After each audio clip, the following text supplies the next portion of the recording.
Good morning, live people and replay peoples. The stand's a little wobbly today. Hopefully the signal will hold. It's been fluctuating because of the rain. Hi, Tanya. Hi, Jana. Hi, Catherine. The signal's been a little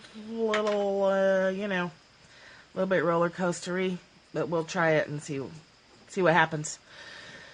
So, hope everyone has had coffee already. Hello! Hello, Sparkly Heart. Hi, Nina.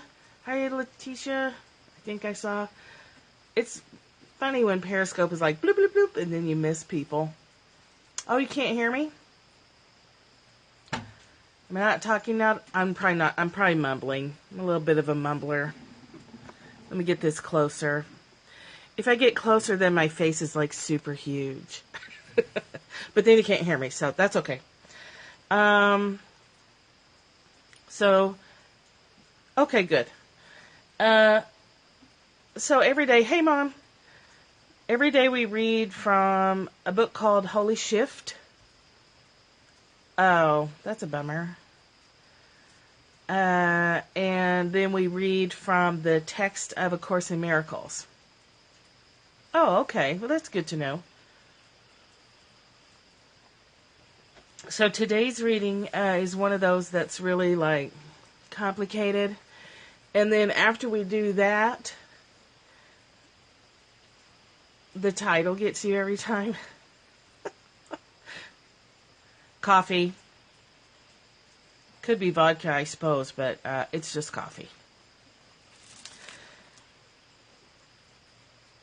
So we're going to talk about today's reading, Daily Shift. Yeah, I quit putting it in the title. Nope. Because it's a little, it was taking up space that I wanted to put subtitles in. So we're reading from A Course in Miracles, and I'll still read to you what is for the daily shift. Nope. I'm not driving coffee, and of course I can't prove I'm drinking coffee. So if you want to join with us, that's awesome. We're glad to have you here. So, and then we'll talk about creating from love. You know, I've been doing some reading from this book, Big Magic, by Elizabeth Gilbert. And she talks a lot in here about the point of our creations, like where we're coming from. The book is called Holy Shift, and A Course in Miracles. You can Google that one. It's a big one. And you can get the whole Course in Miracles book online. We're doing A Course in Miracles. Okay, so. Okay. I just don't mess around with people. When people are asking like a zillion questions, they're being like a little, you get that feeling in the pit of your stomach, then you're like, oh, okay. You're just a little bit of a nicer troll, but you're still a troll. So, screw that. We don't mess around. Yeah, I don't mess around. I don't ask. I don't care. Go away. Caddyshack Designs is where you can find me. Yeah, and I didn't want to put my information up until I blocked him. Because you get that funky feeling where you're like, yeah, you're a weirdo.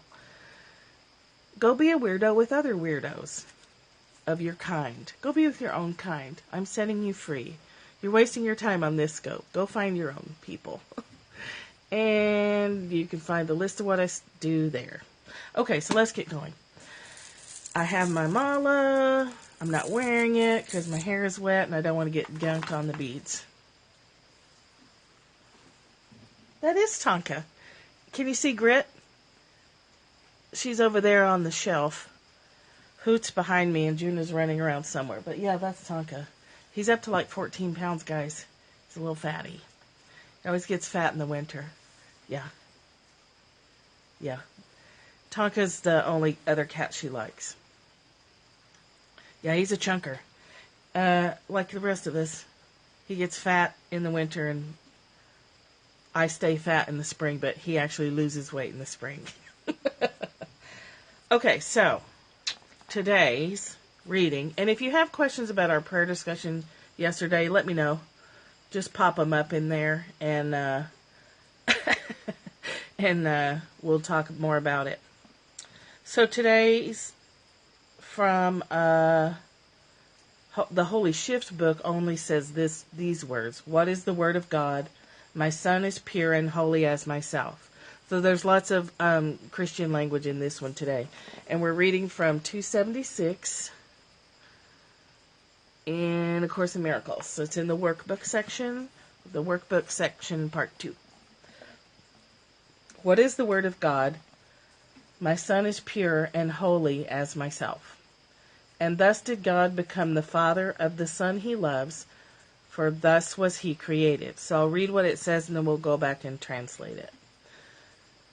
This, the Word, his Son, did not create with him, because in this his Son was born. Let us accept his fatherhood, and all is given us. Deny we were created in his love, and we deny ourselves, to be unsure of who we are, who our Father is, and for what purpose we have come. And yet we need but to acknowledge him who gave his word to us in our creation, to remember him, and so recall ourselves. The affirmation for the day is, Father, your word is mine, and it is this that I would speak to all my brothers who are given me to cherish as my own, as I am loved and blessed and saved by you. Kind of a mouthful. Some of the workbook sections are so clear, and then others are just like, oh my God, what are you trying to say? The word of God is given me to speak. We have the ability to speak love. Let's just say love. We have the ability to speak from love. We have the ability to speak love as in a verb. And we get to choose. And he's saying is that we did not create the word. We did not create the ability. But it's ours. And we are in and of it, inseparable. Hey Linda, hey Melody. So if we deny that we're created in love, we deny our self, our true self. Oh, you're fine. We had a troll incident. You're not late. I'm just translating what it says today. It's a little bit complicated. Deny you were created in love, and you deny yourself. You deny who you are, which makes you unsure of who you are. It makes you unstable. It makes you unsure of your connection to all that is, and for why you're here. Now, why you're here is a complicated question. I think we're here just because we're here. And I think we do the best we can to get through life and remember who we are so that we treat each other with the same love that we learn to treat ourselves with. Good morning. All we have to do is acknowledge the source to remember. All it takes is the acknowledgement. The negative self-talk. Oh, I missed the last part of what you said. I'm so sorry. The negative self-talk reminds us of who we're not. I'm so sorry, Michelle. I wasn't paying attention to the comments. All we have to do is acknowledge the truth that we are all one, that one. Yes, the negative self-talk denies us our awareness of what we really are and who we really are and what our potential really is. It's the block between us and it. It's how we forget. The negative self-talk is the actual process that keeps us asleep. It keeps us in a place of making excuses. It keeps us in a place of victimhood. Really, at the bottom line, it keeps you in a place of helplessness and victimhood. And everything is someone else's fault. and you don't have any power to change anything outside of yourself or inside of yourself. And it can be really, really subtle and really, really sneaky, and it keeps you from creating, and creating is life, and it keeps you from expressing love, which is life. It basically keeps you in a zombie existence. Negative self-talk boxes us in. It can be a downward spiral, absolutely. And ultimately and tragically, it can lead to annihilating yourself, whether that's physically taking yourself out or mentally just going through the motions of life until you die and you haven't done anything, which is fine if that's what you want. But I'm guessing if you're here, you want more than that.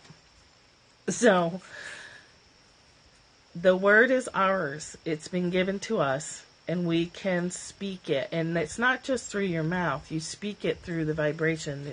You speak it through emotion. Yes, depression. Yeah, our whole family struggles with chronic depression and negativity. And I think partly it's biological, partly it's being of German heritage. Let's bash the Germans for a minute. And also Irish heritage. So you've got like hammer down, follow the rules, doing push-pull with storytelling and alcoholism. So it's kind of a challenge. So we have to accept that. Oh, yeah. Hispanic here. So just imagine Catholic guilt, all kinds of stuff. The instructions are really clear. Hi, Sarah. All we have to do to start the process of taking the chains off, good morning, is acknowledge this, what we talk about every day. All it takes is the acknowledgement of it, and that's your first chink in the brick wall that surrounds you and separates you from the truth of who you are. We need but to acknowledge Him who gave His word to us in our creation, to remember, and by remembering, so recall ourself, our true self, our true nature. And it is this true nature that we would speak to all our brothers who are given to us to cherish as our own. So here's how it happens. And you've already done part of this or you wouldn't be here right now. You start to get that feeling that there's more to the story. Or life causes you, your experiences in life cause you such pain that you go searching for something more. And you start to find. If you seek, you find. It's really true. You start asking questions. You start wondering what this nagging feeling is or what this nagging emptiness is that can't be filled through any other thing that you have tried so far in life. So you start looking, and then you get little pieces of it. And at the point that you understand, even for a moment, it can take years or it can be quick. Yes, it depends on if you listen to the whispers. Yes. The still small voice is referenced in almost every spiritual text you find. It's not a loud voice that clunks you over the head in the beginning. It might get louder as you ignore it, but it starts out, the still small voice is the most apt description of it. It's quiet. It requires you to be quiet in one way or another in order to hear it.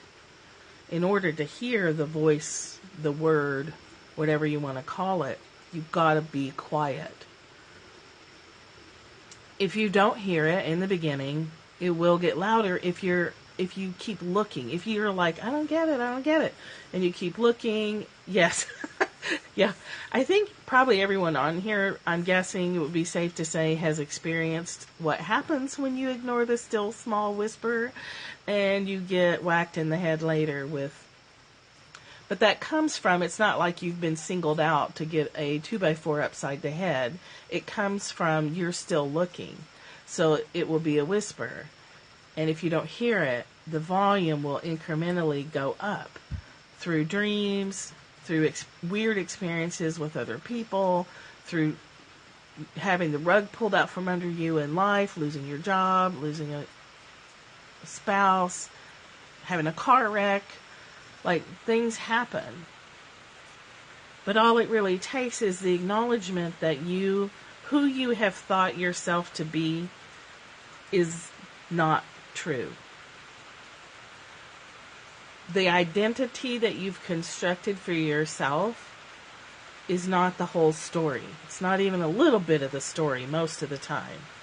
So the part of you that says, oh, I can't draw, or I can't sing, or I can't this or that, that's all bullshit stuff that came from somewhere else, usually outside of you. You got told somewhere along the line that it was not okay for you to create because you're not an artist, you're not a writer.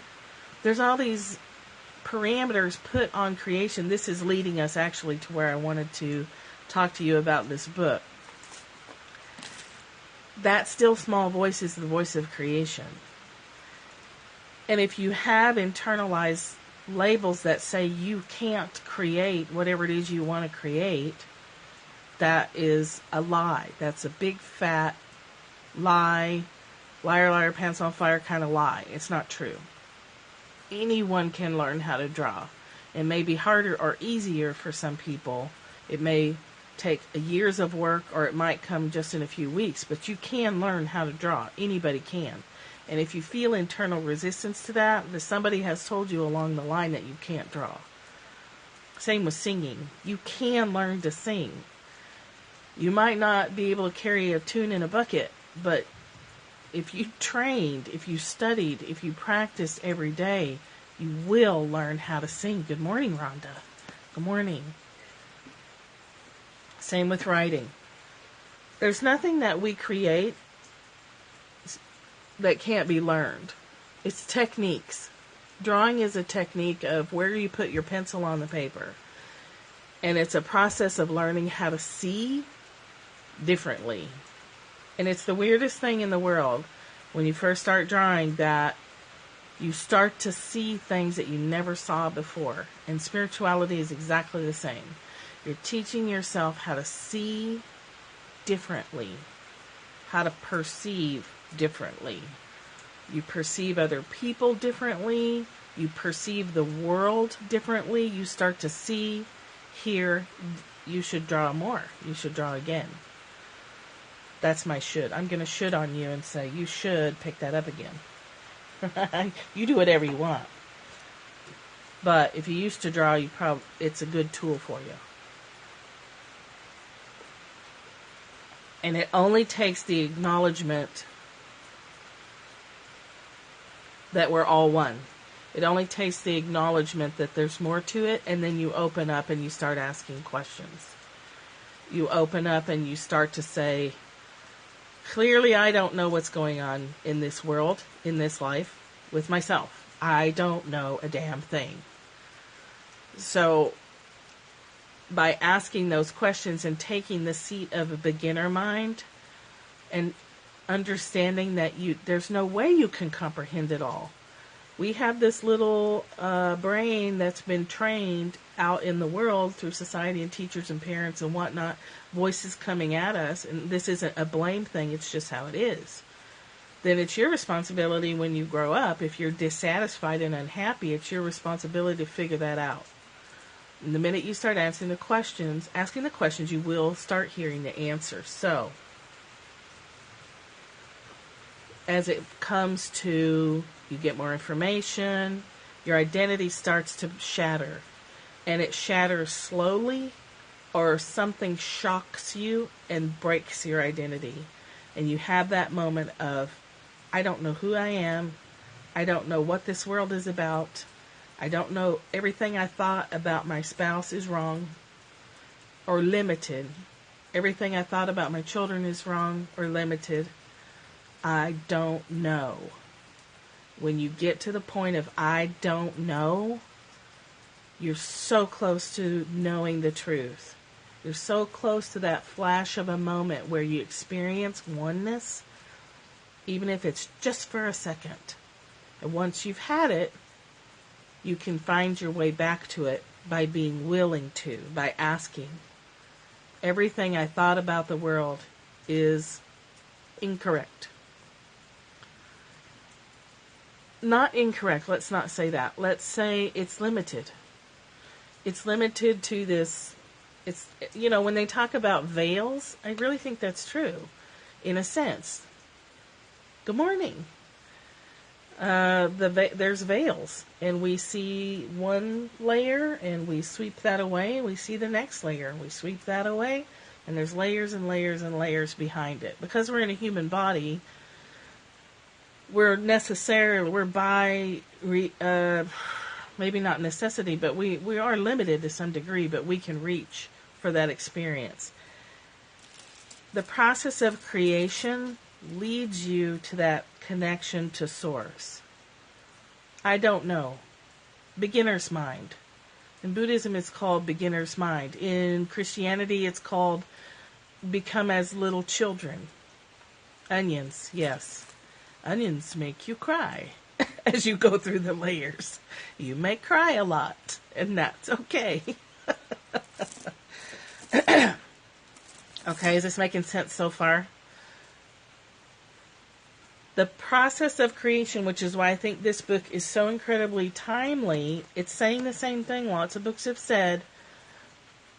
Yeah, onions have layers, yeah. And as you go through them, it can be painful as you peel away the layers. The process of creation is a pathway to connecting to source energy. Amazon Prime, Tanya. Once one layer lifts, I found you can't then unknow what you've just learned. Yes, that's like my grad school professor used to say, your soup has been spit in. It has been spoiled.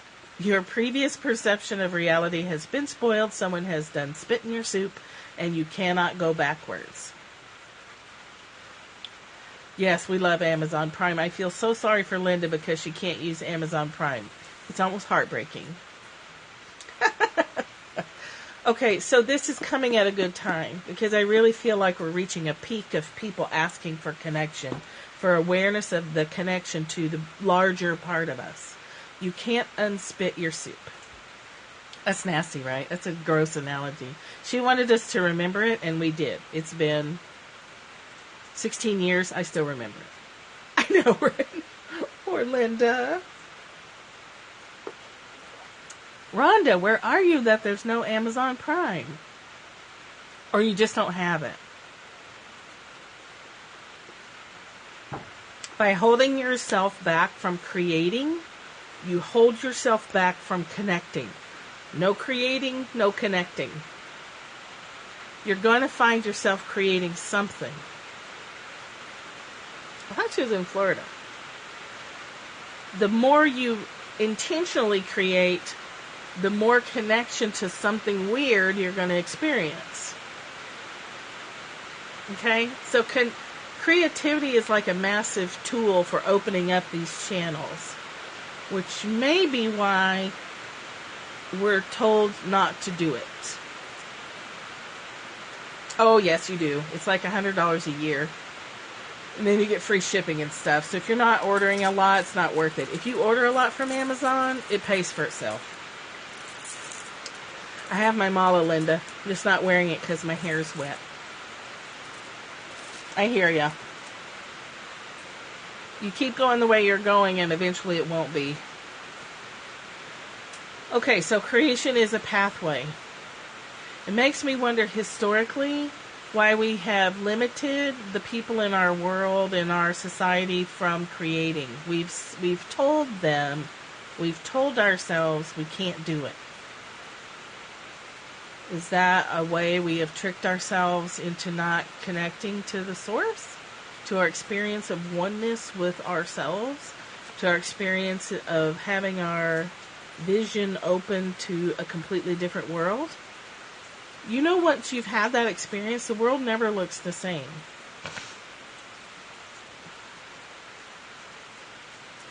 I think because we don't see the process. Yeah. Makes me think about why this info wasn't shared in history, like the Kabbalah. Now we are more aware. Yes. And you can't become unaware. So, let me read to you this little section from this here book. And, yeah, oh yes, we just see the end result. Right, yes, I've said that before. That we hide the process of creation and we make it mysterious when it's not mysterious at all.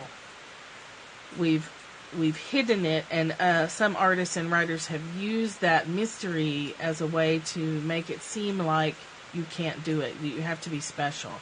You don't. You're special just by virtue of your birth. You're special just because you're wearing a human body right now and you're here right now on the planet at this time. It may be mentioned, we just may not be able to see it. Right. So if you're not ready and you're not ready to connect to the larger awareness, you won't even see it.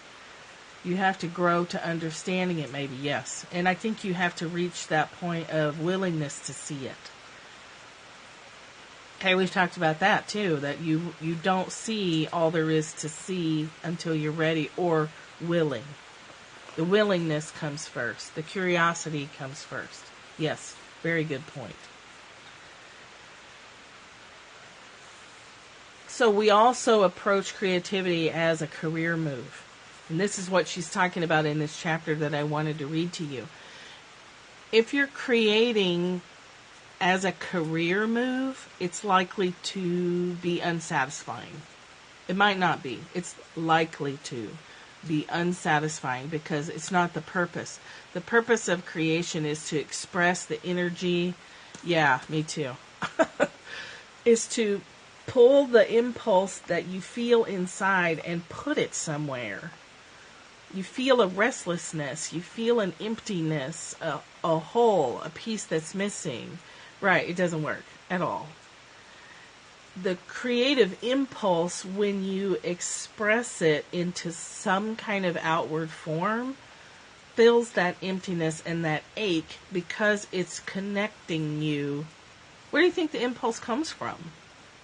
Your soul. Duh. Your connection to the source, your connection to everything that is, gives you this energy that has to go somewhere. If you don't put that energy somewhere, you create drama in your life. You create addictions in your life. Duh. Your soul, duh. That energy's got to go somewhere. If you don't put it outward, it's going to mess you up. It's messed you up already, probably.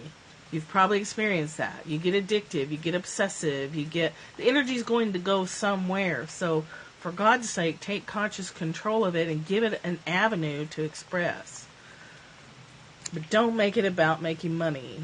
It might make money, but don't make it about that. Make it the tool that it is. The purpose of it is to give the impulse somewhere to go. I've always discouraged people from approaching creativity as a career move, and I always will. Because, with rare exceptions, creative fields make for crap careers.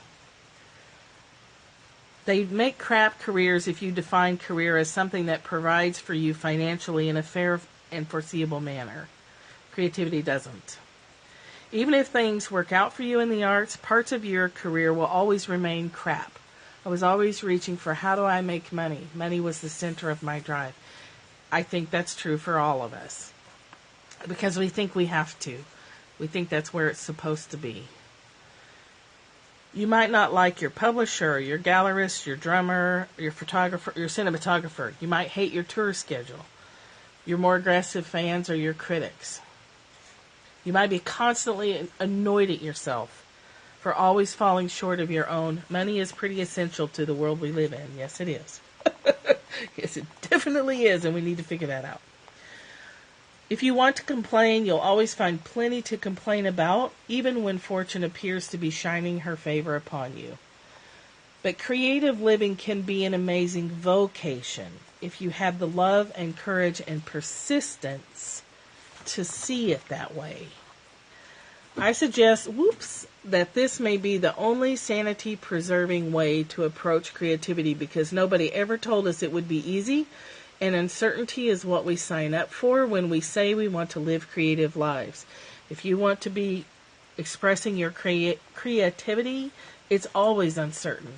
Just because I do a drawing today,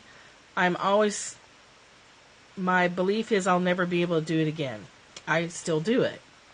But I don't let that voice that says, oh, you did the last one and it turned out good, so that's never going to happen again. You might as well stop. I ignore that. Everyone is panicking these days, for instance, about how much the internet and digital technology are changing the creative world. Everyone is fretting over whether there will still be jobs and money available for artists going forward into this volatile new age. But allow me to point out that long before the internet and digital technology ever existed, the arts were still a crap career. It's not like back in 1989 anybody was saying to me, hey, you know where the money is, kid? Writing. They weren't saying that to anyone in 1989 or in 1789, and they won't be saying it in 2089 either. But people will still try to be writers because they love the vocation. People will keep being painters, sculptors, musicians, actors, poets, directors, quilters, knitters, potters, mothers, I added that in there, hairstylists, harpists, clog dancers, collagists, whatever. Against all sound advice, people will stubbornly keep trying to make pleasing things for no particularly good reason, as we have always done. Is it sometimes a difficult path? Sure. Does it make for class of 89? Does it make for an interesting life? The most interesting life. And will the inevitable difficulties and obstacles associated with creativity make you suffer? That part, cross my heart, is entirely up to you. You don't have to suffer while you create. The part that makes you suffer is the negative crap in your head, the voice of resistance, the voice of Satan, the voice of darkness, whatever you want to call it, whatever that opposing force to light is what makes you suffer, and you have complete control over that.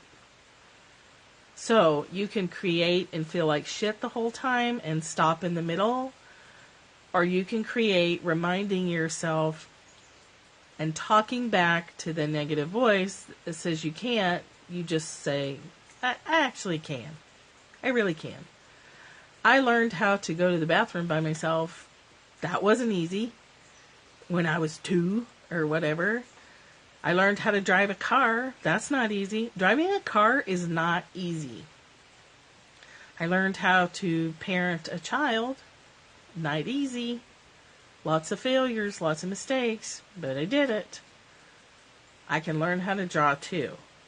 I can make a necklace too. I can make a set of earrings also. I can take a pottery class, and my crappy little ashtray is going to be a masterpiece. A masterpiece, because I did it.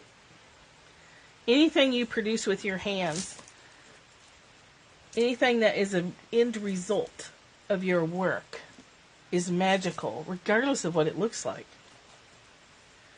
Your crappy little clay ashtray is a masterpiece because think about what it is.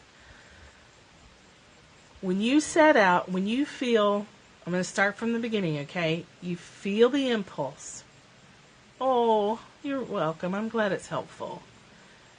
You feel the impulse, which we say is from Source, seeking expression through you.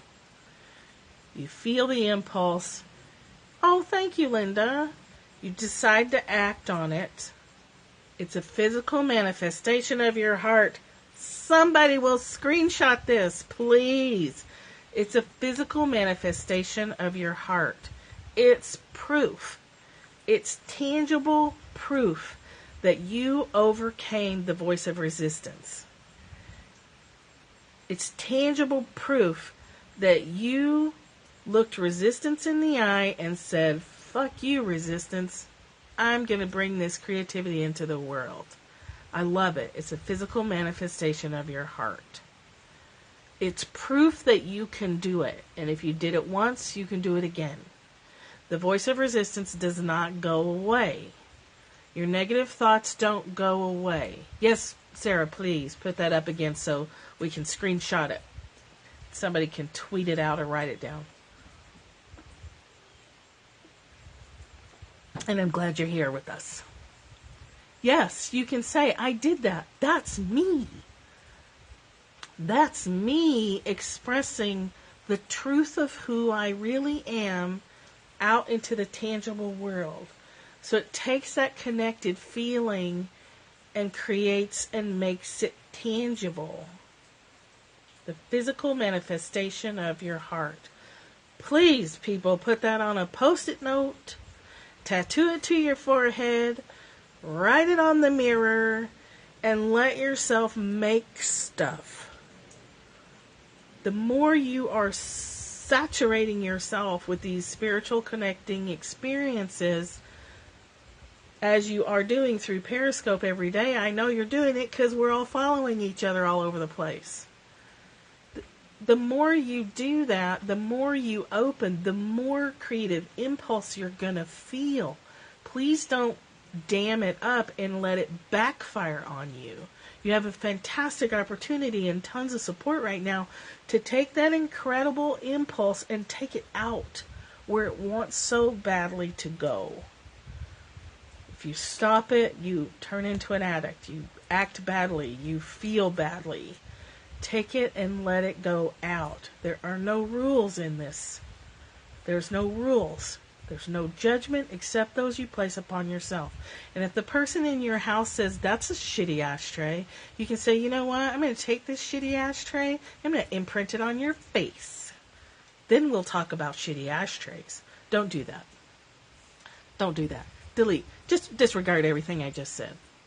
But you know what I mean? Like, just own it. It's yours. You did it. You created it. And you can hold it. Oh, that's okay, Sarah. You only needed to make one comment, apparently.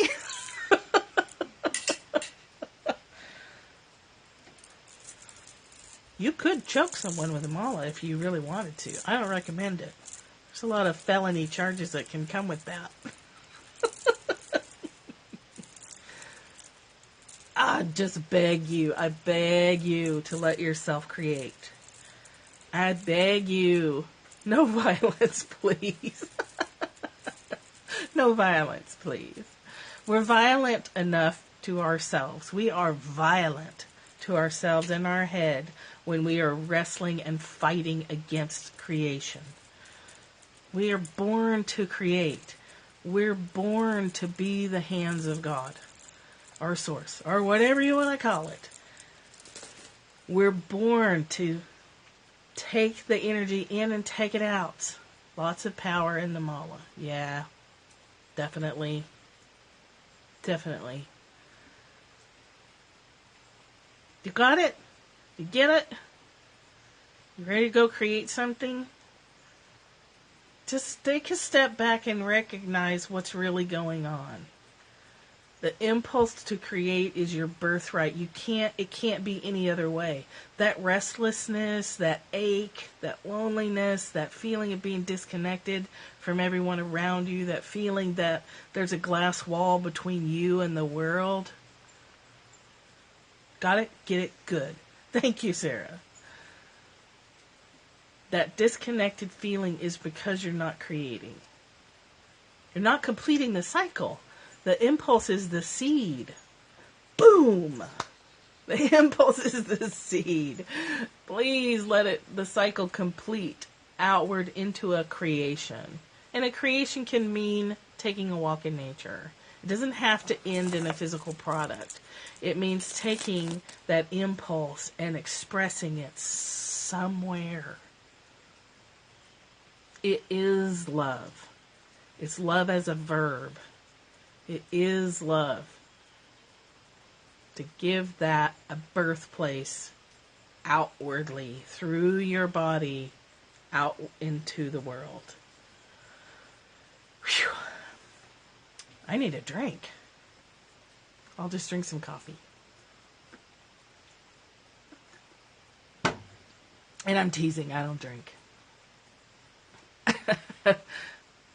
I spoke to my daughter today about an issue she's having in school. Whew. Right? That was a big one. Whew. Thank you, Tanya. You guys make the magic possible with what I've learned here with you and through others. Coffee, that's all I got. It was creative for sure. Did she hear you? Was it you had a good discussion?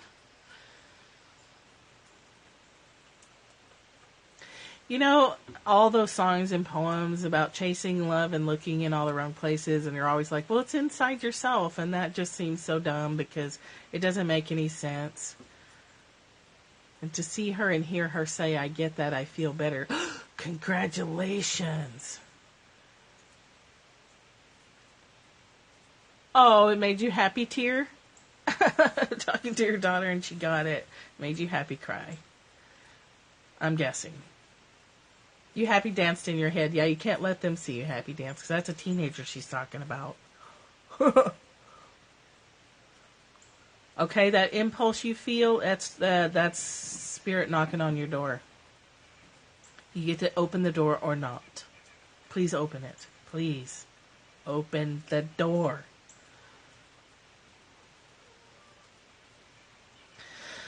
Okay. I think that's all I got.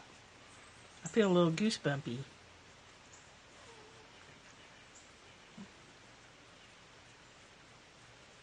Father, your word is mine, and it is this that I would speak to all my brothers who are given to me to cherish as my own. Let's all take a deep breath. Good idea, Michelle. Deep breath. Take in more air than you think you can. Hold it for a second and release it. Shake your body. Do some koya shaking. Spirit bumpy. That's nice. Daisy, you're welcome. You're welcome, guys. Thanks for showing up this morning. Nope. And you're gone. Bye-bye. This is a troll-free zone. Troll-free zone. Nobody's standing up. Nobody's opening their shirt. Nobody's going to answer ridiculous questions. Okay? All right, my lovelies. I'm going to go finish my coffee. I've got to... What the what? Right. Showing your coffee. Right. I got a hamster drawing to finish. I made a lot of progress on it last night. And I need to finish it. Which requires overcoming the voice of resistance that's there every time I pick up the pencil. Guys, it doesn't go away. Let me just tell you, it doesn't go away. You just learn to ignore it better. You just get better at doing it anyway. Raining a lot. Yes, it's raining a lot. Finish that hamster. Yeah, good. Okay. Thank you. Thank you for coming. Thank you for contributing. Y'all make the discussion possible. I can only talk to myself for so long, so you guys being here makes the magic. Very much appreciated. Thank you, Tanya. And you can be too. Here, book giveaway is Monday, guys. 2 books to give away. Stephen Pressfield, thanks for the reminder. Stephen Pressfield's book, Do the Work. Coming to you Monday. It's a freebie. Thank you. Thank you, guys. So much love. So much love to you. To you and through you. So much love to you and through you. All right. I'll see you in the morning. Have a great Saturday.